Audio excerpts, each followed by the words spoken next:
ကျွန်တော်ရဲ့ချွေးနှဲစာလေးနဲ့ကျွန်တော်ဒါလေးကိုတပည့်ချန်လေးကိုရည်ရွယ်ချက်လေးနဲ့ကျွန်တော်ကြိုးစားခဲ့တာကျွန်တော်ရဲ့ကိုယ်ပိုင်ဝယ်တဲ့ညီဖြစ်ပါတယ်ကျွန်တော်ရဲ့နာမည်ဒီနေတဲ့ချန်တော်မှာတပည့်ချန်လို့ကျွန်တော်ပြောခဲ့ဒါလေးပြုပြင်ပြောင်းလဲလို့မရတဲ့မှတ်တမ်းလေးကျွန်တော်ဥက္ကဋ္ဌမဖြစ်သေးပါဘူးပြည်သူ့ရင်ပြင်မှာပွဲကပြီးတော့ရတဲ့ငွေချင်းနဲ့စပြီးတည်တာတပည့်ဘိုးဘွားကြီးသာဖြစ်ပါတယ်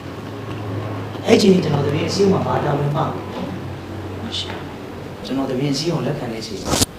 တယ်လီဖုန်းပြီးတော့မီတာကတော့ကျွန်တော်စဆောင်ခဲ့ရတာပါကျွန်တော်မရှိပါဘူးအရင်အမှုဆောင်ဘယ်လိုအမှုဆောင်များကကျွန်တော်တို့ပြန်ပြီးပြောင်းပေးရတဲ့ပုံစံမရှိပါဘူးရုံးလာတာစတင်လိုက်တာကျွန်တော်မှာစပြီး30ရာလို့ကြီးတော့တရားမှမရှိဘူးအီလာကန်ကိုစလေဒီတာဝန်ရှိတဲ့အားလုံးကဆက်လုပ်ပြီးပါဥက္ကဋ္ဌလေးမလုပ်ပါနဲ့ဗျာအပြစ်မထားပါနဲ့မဖြစ်ပါဘူးဗျာယောက်ျားအရင်မာကြီးတွေကစပြီး